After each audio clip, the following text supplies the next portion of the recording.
everybody. Welcome back to Great Northwest Weaponry. This is Thomas, and today we are taking a look at the CZ-VZ model 1938. Goes by a lot of names. CZ38, VZ38. VZ means Vzor. We've gone over this in other videos related to pistols and rifles from Czechoslovakia. Vzor is simply Czech for model. So Vzor 38 would be model 38 or model 1938. I've also heard this called the ugly duckling of the CZ family. I believe it was Forgotten Weapons that coined that phrase, but I'm not 100% certain on that.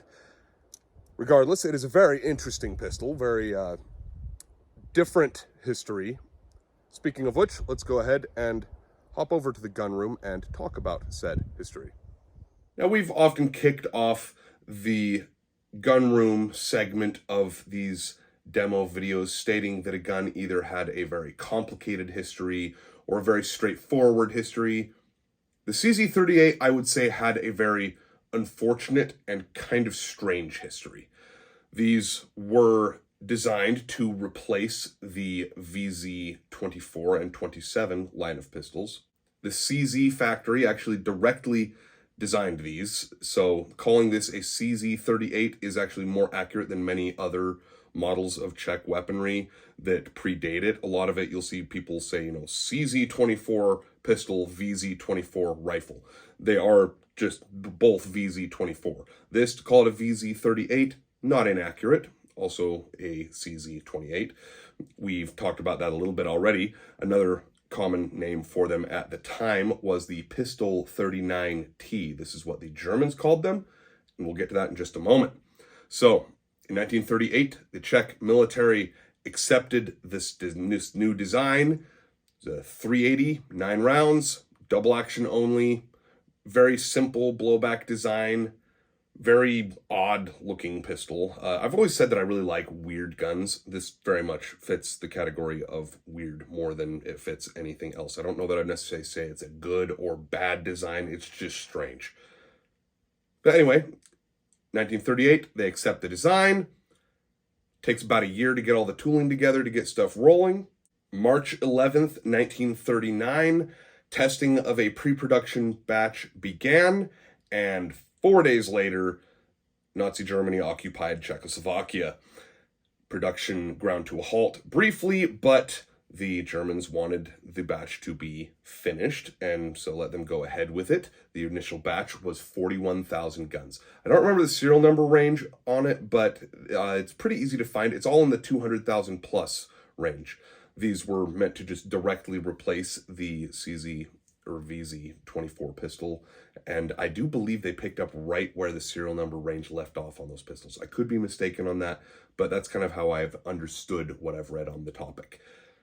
So the 41,000 would be completed by the end of 1939, and the Germans seized them all and parceled them out to the Wehrmacht, occupation forces, Gestapo, Luftwaffe. They kind of went all over the place, but it was not a huge number. 41,000 in the grand scheme of things is a pretty small number, and the total production of these doesn't even reach 50,000. I believe it's 46,000 if I'm not mistaken. There were 2 additional runs of these between 1939 and 1945.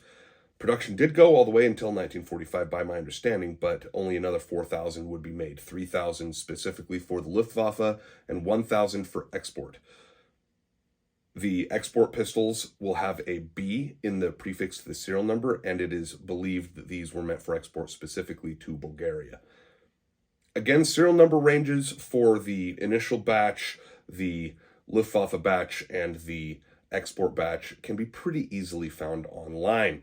But all total, we've got 41,000 plus 3, it's 44,000 plus 1, 45,000 of the CZ38 in total. And that's really a small number compared, again, to other pistols of the time. In the US, for instance, 1911s exceeded 1 million in World War II. So these are fairly obscure, but they are definitely one of them that is, if you want a rare pistol, or, at least semi-rare or obscure, but don't want to break the bank, this is not a bad option. They would never be adopted by the Czech military officially. They did accept it in 1938, but the German occupation kind of bungled that whole situation. Also, you will notice when we go to the tabletop, these do not have any Waffenamt stamps on them, of which most German occupation pistols would. But that would be because they were made under German supervision and tested by the Germans. These were not. So these will have Czech proof marks, no military acceptance stamps, but any of the 1939 models were seized by the Germans. By 39 model, I mean the ones dated 1939. You can actually see it right there. And we will actually be looking at that a little closer right now, as we're going to go ahead and transition to the tabletop and talk about what few markings there are and the rather strange and very simple disassembly of this thing. As we'd already mentioned, these pistols are fairly devoid of markings. There are a few, but not a lot of the ones that you would expect. So there's a legend on the left side of the slide, as well as your serial number up closer to the front of the barrel and on the frame as well. And they do match on this. This is definitely one from the original 40,000 run. I'll actually post right over here the range for that serial number run. And then on the right side of the frame, got a little series of markings here. This is the CZ in a circle. It's going to be the same as what you see on the grip there, if that's a little easier to make out. Then E7, and then a Czech lion, and then 39. There are also Czech lions on the barrel there. There's maybe a little too much glare to see that. And then on the slide. E7 is where these were proofed and accepted. That is just a factory code. And then 39 is the year. The vast majority of these were 1939, hence the Germans calling the pistol 39T. And the reason for the T, by the way, Czechoslovakia in German, I don't know the exact name that they had for them, but it was spelt with a T at the beginning, hence the designation of pistol 39T instead of, say, pistol 39C. There are examples that have Waffenamps, and they're fairly rare, but if you want one that was actually used in any sort of military service at all, those aren't going to be the one that you're looking for. Those were made specifically as like vet trophy bringbacks. They were made after the war was over. They would have Waffenamps on them, as by that point, a Waffen-proofing factory had been established in Czechoslovakia. But again, these were being produced as the Germans arrived, and they just allowed it to continue. Now, for the disassembly, first I'm going to go ahead and extract the mag and show you something. So this is not an original magazine. The original magazine I've got over here, this is not an original one of these, mind you, but it would look closer to this. This is a Mauser Model 1914 magazine, and these long slits you see on the side would be what would be present here. This mag, as indicated by that marking right down there, was apparently made in Mexico. It's fairly crude, but it does work, and it is a 9-round magazine. But yeah, it would look a little closer to this just by these dimensions. Anyway, set that aside. Now, disassembly is one of these stranger aspects of this gun. You're going to simply push forward on that, and then you see that whole thing just hinged open there. Just pull it open, and off comes the slide.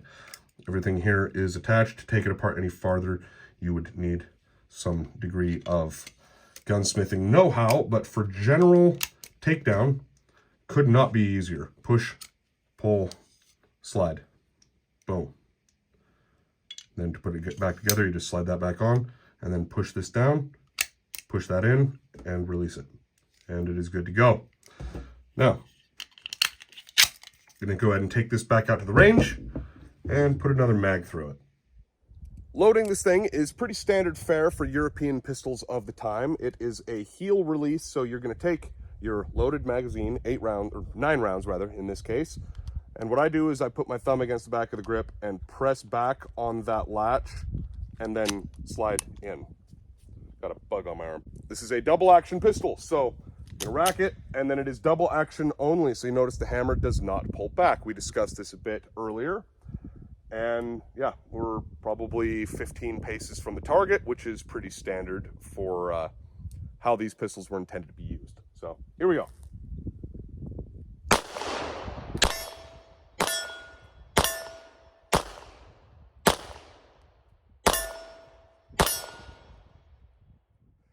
I always miss the first shot with this. I don't really know why. It is a strange phenomenon.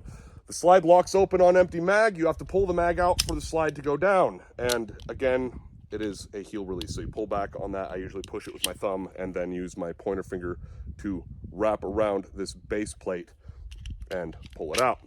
When you pull it out, the slide will drop on its own. Anyway, that's about all we got today. Hope you all enjoyed the video of the CZ38. Thomas, Great Northwest Weaponry, and I will see you all next time.